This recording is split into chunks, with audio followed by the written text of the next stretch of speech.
अस्सलामुअलैकुम दोस्तों, उम्मीद है आप सब खैर खैरियत से होंगे, ठीक ठाक होंगे और अपने खर्चे पे खुश होंगे।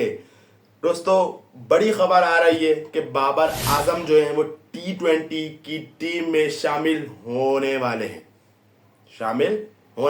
बाबर आजम T20 की टीम में। अब से थोड़ी देर पहले जो एक मेरी वीडियो आई थी उसमें ही मैंने ही कहा था कि बाबर आजम जो है वो शामिल जो होने जा रहे हैं वो एक फेक न्यूज़ लग रही थी, लेकिन वो एक फेक न्यूज़ जो है वो एक सच में शामिल होती नजर आ रही है कि बाबर आजम जो है वो अब T20 स्काउट में शामिल होने जा रहे हैं। बाबर आजम सिर्फ पाकिस्तान की ट्राई सीरीज वाला T20 स्काउट में नहीं, बल्कि एक आपको मेरे ख्याल में एशिया कप में भी आपको बाबर आजम नजर आ सकते हैं, क्योंकि बाबर आजम की जो T20 स्काउट में शामिल होने की वजह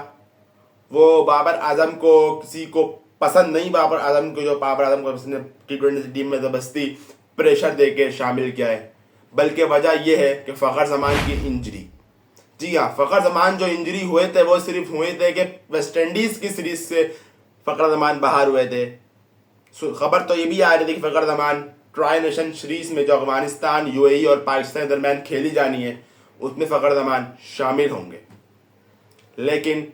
फ़खर ज़मान अब दूर दूर तक ट्राई नेशन सीरीज़ में भी नज़र नहीं आ रहे। फ़खर ज़मान अब ट्राई नेशन सीरीज़ के साथ साथ एशिया कप 2025 से भी बाहर होते नज़र आ रहे हैं, बल्कि बाहर हो चुके हैं।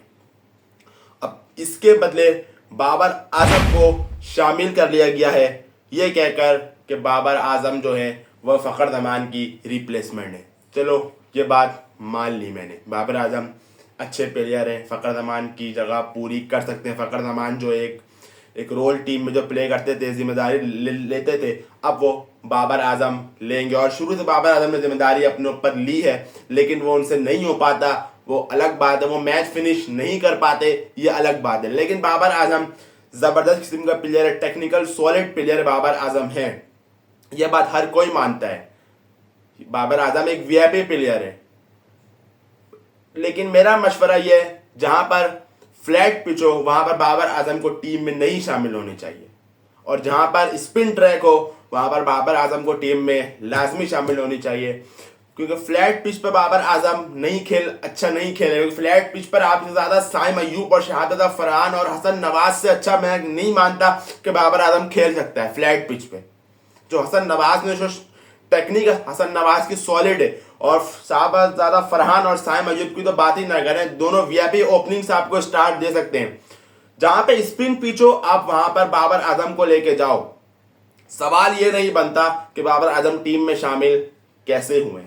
सवाल तो ये बनता है कि बाबर आजम अब खेलेंगे किस पोजीशन पे, क्योंकि माइक हैसन ने खुद कहा था, जो पाकिस्तान के कोच हैं, उन्होंने खुद कहा था कि बाबर आजम को हम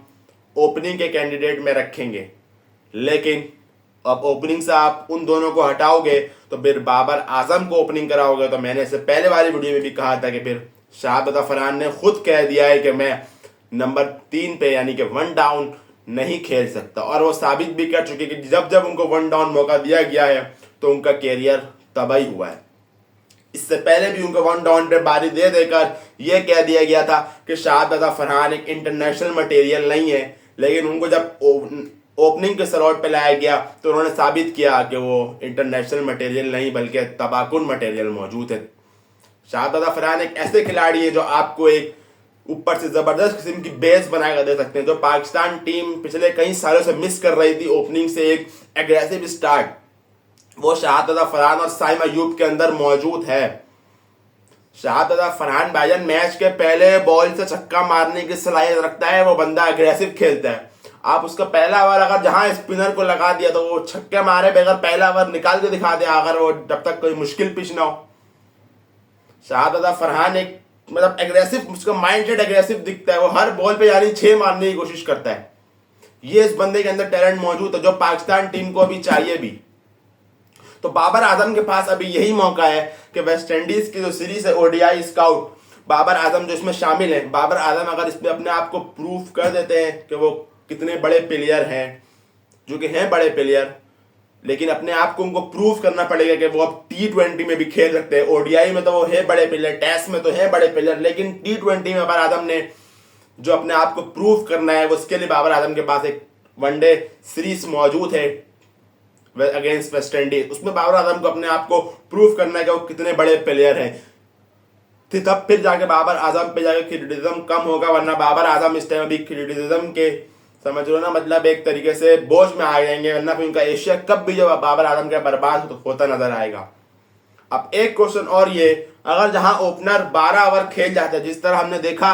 कि 30-20 में अगेंस्ट वेस्ट इंडीज हमारे दोनों ओपनर ने अच्छी खासी एक पार्टनरशिप लगाई 15-16 ओवर तक की, अगर दोबारा कभी लग जाती है 15-16 ओवर की पार्टनरशिप, यानी कि 12 से मेरे ख्याल में 12 ओवर भी अगर हमारे ओपनर खेल जाते हैं, तो मुझे नहीं लगता है कि उसके बाद फिर बाबर आजम को वन डाउन आना चाहिए, क्योंकि फिर पीछे हसन नवाज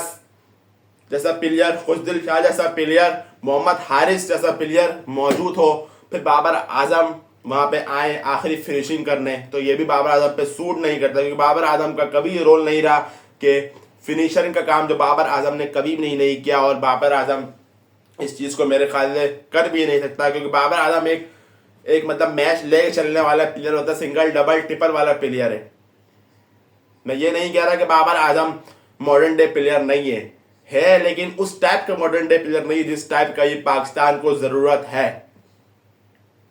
तो मसला यही है कि बाबर आजम, और मसले का हल मैंने आपको बताया है कि ऐसा ही हो सकता है कि बाबर आजम जो है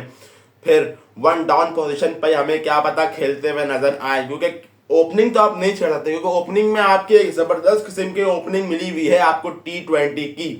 फखर जमान तो वन डाउन आया, जब फखर जमान जैसा प्लेयर T20 में वन डाउन आ रहा है इस ओपनिंग की वजह से, जो कि फखर और साइम और शाहदादा फरहान जो ओपनिंग कर रहे हैं, इसकी वजह से फखर जमान वन डाउन आ रहा था। अब बाबर आजम भी वन डाउन आएगा,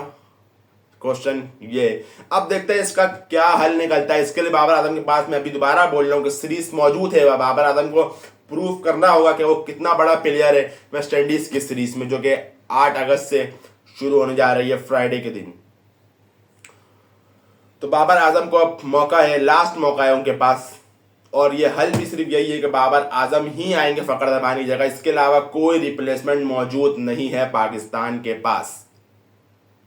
तो दोस्तों यही थी आज की वीडियो को लाइक करिएगा और चैनल को लाजमी सब्सक्राइब करिएगा। मिलते हैं नेक्स्ट वीडियो में। अल्लाह हाफिज।